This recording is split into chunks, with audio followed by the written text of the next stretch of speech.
ಜನವರಿ 16, 2025 ಬೆಳಗ್ಗೆ 10 ನಮ್ಮ Bidar ಸಿಟಿನಲ್ಲಿರುವ SBI bank ಎದುರು ATM ಕಡೆ ಒಂದು ಡಕೈಟಿ ಕಮ್ ಮರ್ಡರ್ ಕೇಸ್ ದಾಖಲೆ ಆಗಿದೆ. ಸುಮಾರು ಮಾರ್ನಿಂಗ್ 10:30ಗೆ ಇಬ್ಬರು ಅಪರಿಚಿತರು ಹೆಲ್ಮೆಟ್ ಹಾಕೊಂಡು ಬಂದು ಅಲ್ಲೇ ಇದ್ದ ಒಂದು ATM ಬ್ಯಾಂಕ್ ಮೇಲೆ ಹಲ್ಲೆ ಮಾಡಿ, ಅಲ್ಲಿದ್ದ ಇಬ್ಬರು ಸೆಕ್ಯೂರಿಟಿ ಗಾರ್ಡ್ಗಳ ಮೇಲೆ ಹಲ್ಲೆ ಮಾಡಿ ಕ್ಯಾಶ್ ತುಂಬುತ್ತಿರುವ ಸಂದರ್ಭದಲ್ಲಿ ಡಬ್ಬಿಯನ್ನು ಕಸ್ಕೊಂಡು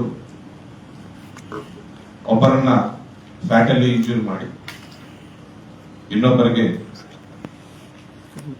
307 ಇಂಜುರಿ ಆಗಿಬಿಟ್ಟು ಅಲ್ಲಿಂದ ಒಟ್ಟು 83 lakhs ತುಂಬಿದ್ದ ಒಂದು ಡಬ್ಬಿಯನ್ನು ತಗೊಂಡು ಬೈಕ್ ಮೇಲೆ ಪರಾರಿಯಾಗಿದ್ದ ಒಂದು ಕೇಸ್ ನಮ್ಮಲ್ಲಿ ದಾಖಲೆ ಆಗಿದೆ ಲಾಸ್ಟ್ ಇಯರ್. ನಾವು murder cum dacoity and arms act ಅಡಿಯಲ್ಲಿ ಕೇಸ್ ದಾಖಲಿಸಿಕೊಂಡು ವಿಚಾರಣೆಯನ್ನು ಮುಂದುವರಿಸಿದ್ದೇವೆ.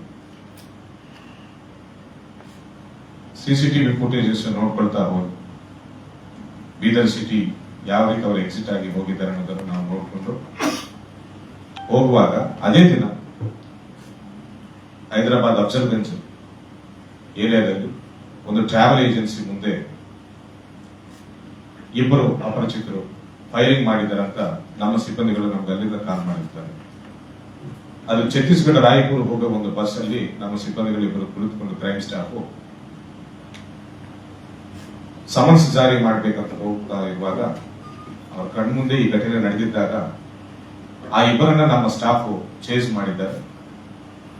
ಆದ್ರೆ ಪಬ್ಲಿಕ್ ಎಲ್ಲ ಅವರು ಮಿಸ್ ಆಗಿಬಿಟ್ಟು ಅಲ್ಲಿಂದ ಪರಾರಿ ಆಗಿದ್ದಾರೆ. ಅದೇ ದಿನ ಆಗಿರ್ತಾರೆ. ನಾವು ತಕ್ಷಣ ಹೈದರಾಬಾದ್ ಸಿಟಿ ಪೊಲೀಸರು ಅಫ್ಜಲ್ಗಂಜ್ ಪೊಲೀಸ್ ಸ್ಟೇಷನ್ ಅವರಿಗೆ ಮಾಹಿತಿ ತಿಳಿಸಿ ಅವರ ಸಹಾಯವನ್ನು ಪಡೆದು ಇಡೀ ನೈಟ್ ನಾವು ರೆಕ್ಕಿಯನ್ನ ನಿರ್ವಹಣೆ ಮಾಡಿದ್ದೇವೆ. ಆದರೆ ಆರೋಪಿಗಳಲ್ಲಿಂದ ತಪ್ಪಿಸಿಕೊಂಡು ಹೋಗಿರ್ತಾರೆ, ಸಿಕ್ಕಿರುವುದಿಲ್ಲ. ಬಟ್ ಹೈದರಾಬಾದ್ ಅಲ್ಲಿ ಬಿಟ್ಟಿದ್ದ ಒಂದು ಬೈಕ್ ಆಧಾರಿತವಾಗಿ ಆ ಬೈಕ್ ನಮ್ಮ ಘಟನೆಯಲ್ಲಿ ಯೂಸ್ ಮಾಡಿದ ಬೈಕ್ ಕೂಡ ಒಂದೇ ಅಂತ ಪತ್ತೆ ಹಚ್ಚಿ ಈ ಬೈಕ್ ಮೂಲಗಳನ್ನು ತಿಳ್ಕೊಂಡಿದ್ದಾಗ ಬಿಹಾರ್ ವೈಶಾಲಿ ಡಿಸ್ಟ್ರಿಕ್ಟ್ ಒಂದು ಫೈನಾನ್ಸ್ ಕಂಪನಿಯಿಂದ ಲೋನ್ ಪಡೆದು ಈ ಬೈಕ್ ಅನ್ನು ಪರ್ಚೇಸ್ ಮಾಡಿದ್ದಾರೆ ಅಂತ ನಮ್ಗೆ ಗೊತ್ತಿರ್ತದೆ. ಯಾವ ವ್ಯಕ್ತಿ ಪರ್ಚೇಸ್ ಮಾಡಿದ್ದಾರೆ ಅಂತ ನಾವು ವಿಚಾರಿಸಿ ಆ ವ್ಯಕ್ತಿಯನ್ನ ಇಂಟರಾಗೇಷನ್ ಮಾಡಿದಾಗ ಇಬ್ಬರ ಹೆಸರು ಹೇಳಿರ್ತಾರೆ. ಇಂಥ ವ್ಯಕ್ತಿಗಳಿಗೆ ನಾವು ಬೈಕ್ ಕೊಟ್ಟಿದ್ದೇವೆ. ಆ ಇಬ್ಬರು ಆರೋಪಿಗಳ ಹಿನ್ನೆಲೆಯನ್ನು ನಾವು ನೋಡಬೇಕಂತ ಪ್ರಯತ್ನ ಮಾಡಿದ್ದಾಗ UP STF Uttar Pradesh STF ನಮಗೆ ಇಬ್ಬರ ಹೆಸರುಗಳು ಪ್ಲಸ್ ಫೋಟೋಸ್ ಅನ್ನು ಕೊಟ್ಟಿರ್ತಾರೆ. ಅದನ್ನ ನಾವು ಹೈದರಾಬಾದ್ದಲ್ಲಿ ಸಿಕ್ಕಿದ ಫುಟೇಜ್ ನಾವು ಕಂಪೇರ್ ಮಾಡಿ ನೋಡಿದ್ದಾಗ ಇಬ್ಬರು ಒಂದೇ ಅಂತ ಗೊತ್ತಾಗಿ ಹೈದರಾಬಾದ್ ಅಲ್ಲಿ ಯಾವ ಬಸ್ ಈ ಕ್ಲೀನರ್ ಮೇಲೆ ಹಲ್ಲೆ ಮಾಡಿದ್ದಾರೋ ಅವನ ಕಡೆ ಕೂಡ ನಾವು ಹೋಗಿ ಕ್ರಾಸ್ ವೆರಿಫಿಕೇಶನ್ ಮಾಡಿದ್ದಾಗ ಈ ಇಬ್ಬರು ಆ ಇಬ್ಬರು ಒಂದೇ ಅಂತ ಗೊತ್ತಾಗಿ ಅವರ ವಿಳಾಸ ಡೀಟೇಲ್ಸ್ ಎಲ್ಲ ತಿಳ್ಕೊಂಡು ನಾವು ಅವರನ್ನ ದಸ್ತಗಿರಿ ಮಾಡಕ್ಕೆ ನಾವು ವಿತಿನ್ 3 days ಕಾರ್ಯಾಚರಣೆಯನ್ನು ನಡೆಸಿ ಇಲ್ಲಿಂದ ಒಂದು ದೊಡ್ಡ ಮಟ್ಟದಲ್ಲಿ ತಂಡವನ್ನು ನಾವು ಬಿಹಾರಕ್ಕೆ ಕಳಿಸಿಕೊಟ್ಟಿರ್ತೇವೆ. ಮಾನ್ಯ DIG ಸಾಹೇಬ್ರ ನಿರ್ದೇಶನದಂತೆ. ಆದರೆ ಹೈದರಾಬಾದ್ ಟ್ರಾವೆಲ್ ಏಜೆನ್ಸಿ ಕಡೆ ಸಿಕ್ಕಿರುವ CCTV ಫುಟೇಜಸ್ ಮಾಧ್ಯಮ ಮುಖಾಂತರ ಆರೋಪಿ ಕುಟುಂಬಸ್ಥರಿಗೆ ಗೊತ್ತಾಗಿದೆ ಅಂತ ನಮ್ಮ ನೆಕ್ಸ್ಟ್ ಇನ್ವೆಸ್ಟಿಗೇಷನ್ ನಮ್ಗೆ ಗೊತ್ತಿರ್ತದೆ.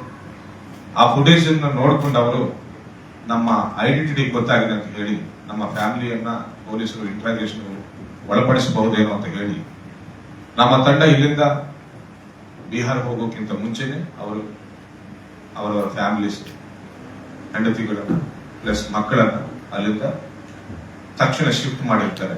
ಸೊ ನಾವಲ್ಲಿ ಹೋಗಿ ಆಪರೇಷನ್ ಮಾಡಿದ್ರು ಸಹ ಆ ಟೈಮ್ಗೆ ನಮಗೆ ಅವರು ಸಿಕ್ಕಿರಲಿಲ್ಲ. ಲಾಸ್ಟ್ ಇಯರ್ ಜನವರಿದಲ್ಲಿ ಅಲ್ಲೇ ನಮ್ಮ ಟೀಮ್ ಎಲ್ಲರೂ ಕ್ಯಾಂಪ್ ಮಾಡಿ ನೆಕ್ಸ್ಟ್ 1 week ಅಲ್ಲಿ ಇವರಿಗೆ ಯಾರ್ಯಾರು ತಪ್ಪಿಸ್ಕೊಂಡು ಹೋಗಕ್ಕೆ ಸಹಾಯ ಮಾಡಿದ್ದಾರೆ, ಇವರಿಗೆ ಯಾರು ಬೈಕ್ ಒದಗಿಸಿಕೊಟ್ಟಿದ್ದಾರೆ, ಇವರಿಗೆ ಯಾರು ವೆಪನ್ಸ್ ಒದಗಿಸಿಕೊಟ್ಟಿದ್ದಾರೆ ಅಂತ ತನಿಖೆ ಮಾಡಿ ಈ ಕೇಸಲ್ಲಿ ಲಾಸ್ಟ್ ಇಯರ್ ಫೆಬ್ರವರಿದಲ್ಲಿ ಹಾಗೂ ಲಾಸ್ಟ್ ಇಯರ್ ಮಾರ್ಚ್ ಅಲ್ಲಿ 4 ಆರೋಪಿಗಳನ್ನ ವಶಕ್ಕೆ ಪಡೆದಿದ್ದೇವೆ.